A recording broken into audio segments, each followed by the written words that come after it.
Okay, so again, we're doing the foundations for superior performance in band, and we're kind of demonstrating some of those exercises, trying to get students, percussion students engaged during those daily drills and during those warm-ups.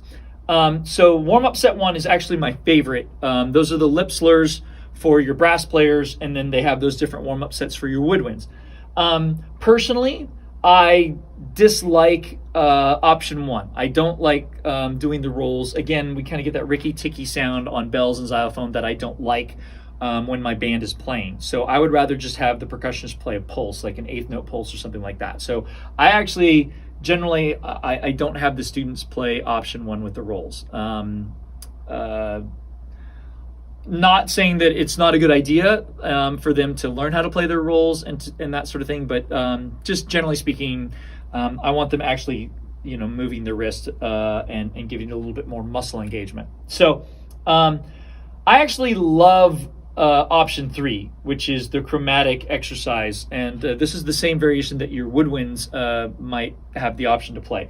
So that option, it starts on a B flat and goes up to B flat, and then it just goes down by half step and goes down. So the pattern is pretty simple for percussionists to understand, and again, we want those nice, beautiful full strokes. So if I'm doing it nice and slow, I'm going 1 and 2 and 3 and 4 and 1 and 2 and 3, 1 and 2 and 3 and 4 and 1 and 2 and 3, 1 and 2 and 3 and 4 and 1 and 2 and 3, etc., etc.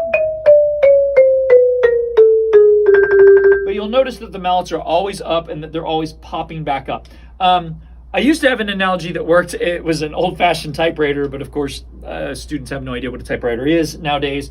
But the idea that you want that mallet to come up off of the note as quickly as possible, right? So another analogy is like flicking a piece of mud up to the ceiling or something like that, or that you're testing like a hot burner. You just want to get that mallet up as quickly as possible. So I'll just start on F sharp here, but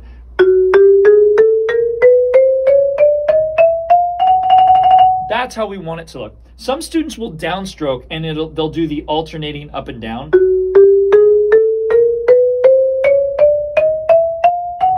Which is definitely incorrect. We want that mallet to come up so that they're both up at the same time.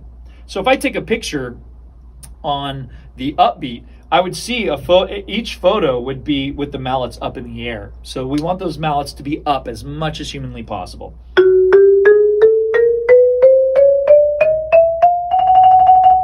All right, so hopefully that helps for the 2 mallet. The next option, option 4, again, really like this one. It's the double stop version. So we're doing the exact same thing with the exact same note pattern, except we're using both hands at the same time. So 1 and 2 and 3 and 4 and 1 and 2 and 3, 1 and 2 and 3 and 4 and 1 and 2 and 3, etc., etc.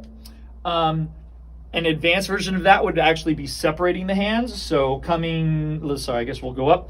1 and, excuse me. 1 and 2 and 3 and 4 and 1 and 2 and 3, 4, 1 and 2 and 3 and 4 and 1 and 2 and 3, 4, etc. And then option 5 is awesome for those students that are learning some 4 mallet grips. This is actually really fun because once they learn the basic pattern, they can do all kinds of great permutations. So they can do different sticking patterns. So it starts off with what we call double verticals with a 4 mallet grip. It's a double stop in both hands. We call it a double vertical. 2 notes moving vertically. So F and B flat. So 2 measures of each. 1 and 2 and 3 and 4 and 1 and 2 and 3 and 4 and 1 and 2 and 3. So this is while the students are playing lip slurs. The mallets always start and end at the top. So we're getting off the notes as quickly as possible.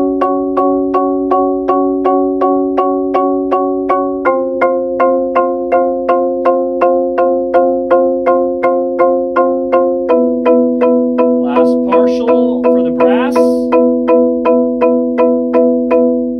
And we always end in that up position. So what mallets are always coming back up to the top.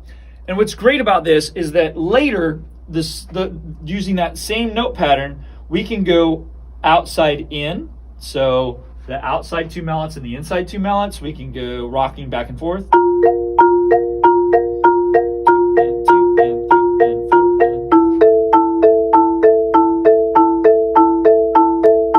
Etc. We can go inside mallets then out.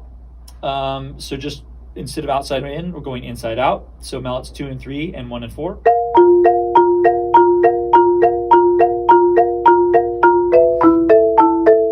Bad change there.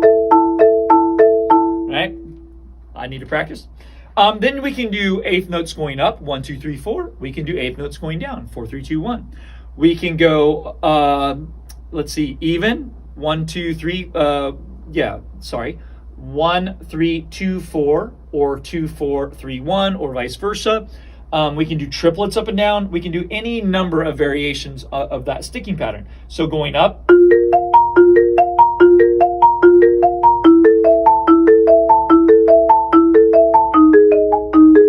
etc. We can go down.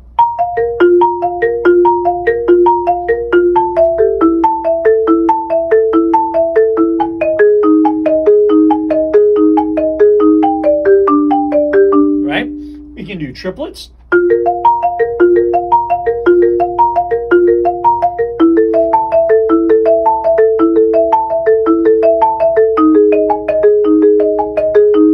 Etc., etc. We can do triplets down and up. We can do triplets up and down. We can do triplets in and out. So really, really great exercise. And we can go as simply as, having kids just play the long tone idea with rolls. 1, 2, 3, 4.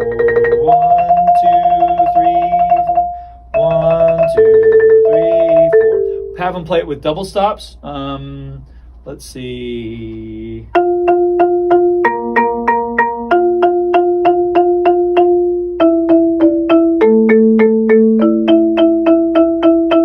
I need to practice. Chip the note there on D. So anyway, those I really, really enjoy those. So that's warm up set 1. There's a bunch of variations in here that do kind of demonstrate those different rocking patterns and maybe some different chromatic scale patterns. But you can just follow the directions in the book. But the stickings and the technique is getting those mallets up in the air. All right, so that's what we're looking for, getting those mallets up nice and big and getting those muscles activated and actually developing some chops and some hand techniques. So hopefully that's helpful. I know this one was a long video, but hopefully this helps, and we'll get your mallet players engaged, and we'll move on to the next video.